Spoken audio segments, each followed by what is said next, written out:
Hey guys, welcome. Yeah, so I have a really cool, interesting video here on proving the formula for the derivative of the inverse of some function f. So the formula in particular is that f inverse prime of b is equal to 1 over f prime of f inverse of b. So how do we prove this? Well, before we prove it, let's lay the foundations, which is the hypothesis, to the theorem, because this is very skeletal, right? Like, in order for this to exist, we have some hypothesis, which is like f is continuous, and it is 101 on some interval. That way, whatever this interval is along x, well, that's going to be the range. Since it's a domain of f, it's going to be the range for f inverse, this interval, right? Okay. Okay. So, and also we need the one-on-oneness for the inverse to exist, right? Okay.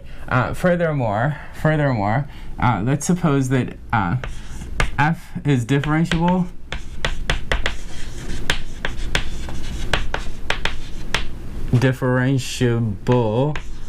at x equals f inverse of b with derivative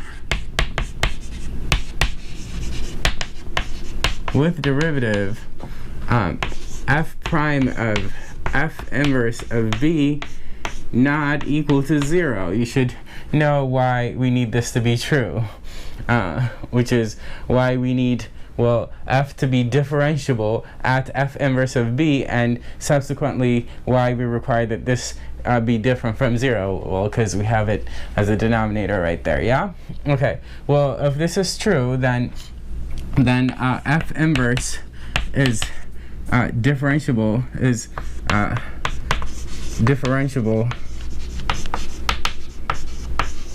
f inverse is differentiable at b, that is at x equals b, with derivative given by that fella right there. Yeah? Okay, cool. So I wanted to spell out the hypothesis, but I do need the space. So, well, actually, I was gonna erase the hypothesis, but I think I can keep it and we can manage over here. Yeah? Okay. So the punchline to this is over there. So the proof. And if I need the space on the left, I'll erase it, but let's see if we could fit it in there. So the proof goes like this. Well, suppose that f of a is equal to b, right? Okay, so I've already decided we're gonna come over here. Suppose that f of a is equal to b. Then using the limit definition of the derivative, f inverse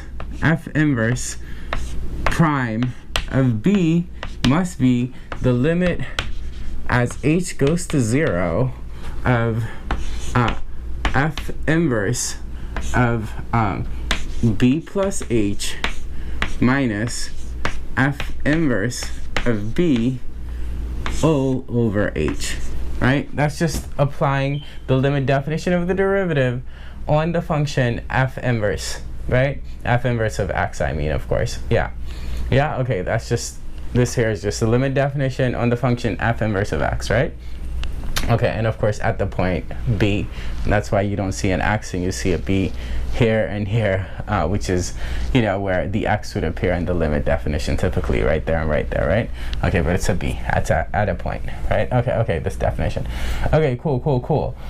So where to from here? Well, first, notice that we have lim as h goes to 0 of f inverse of b plus h minus a all over h, right? I'm saying since f of a is equal to b, if I take f inverse of both sides, I'd get a is equal to f inverse of b, right? So then f inverse of b there, I could replace with that a there. Okay, another thing is,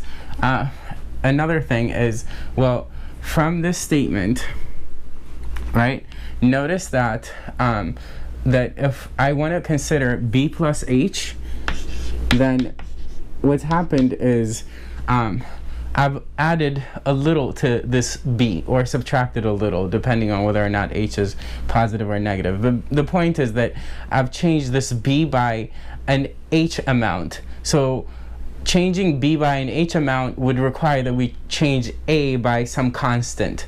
So what I'm saying is that we can think of b plus h as f of some a plus k. All right? Okay, cool. So b plus h is some f of a plus k. So that's very important. Now notice that this here would imply that h is equal to f of a plus k. H would equal f of a plus k minus b, right? H is equal to f of a plus k minus b. Okay, so putting all this together and continuing on the limit definition, perhaps I could do the replacing a little bit here. B plus h, we said, is f of a plus k. So this b plus h here, I could replace with f of a plus k. Got it. And then this h here is f of a plus k minus b. So it's f of a plus k minus b. Got it. Now we know that f inverse of f of something is just something. So we get a plus k. Well, I'm rushing now. Lim is h goes to 0. Limits h goes to 0. This here is a plus k minus a all over f of a plus k minus b, remember, is f of a. So instead of b here, I could just write f of a. Yeah? Okay, cool. Now, a plus k minus a here in the numerator is just k. Yeah? Ah, cool. This is taking shape, yo. Y'all, I meant, sorry. Okay, all right, so where to from here? Well, you see, as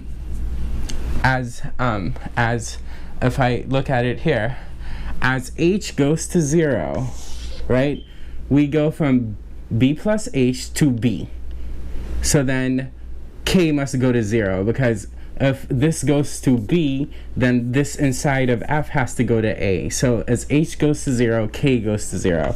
So as h goes to 0, it automatically implies that k goes to 0. So then I can change this h goes to 0 to k goes to 0 if it suits my purpose.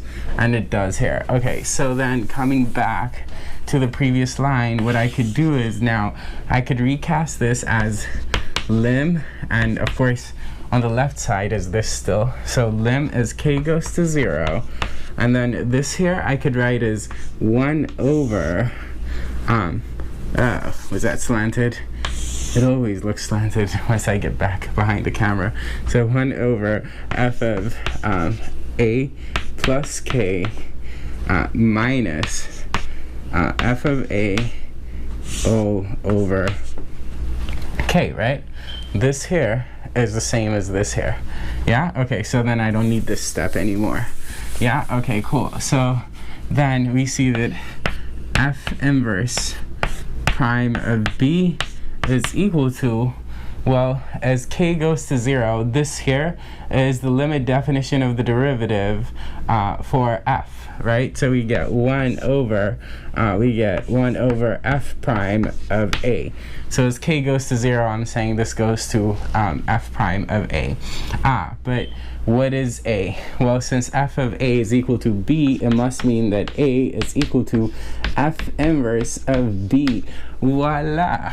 So then this here is equal to 1 over f prime of f inverse of b as desired. You happy? Well, I am. So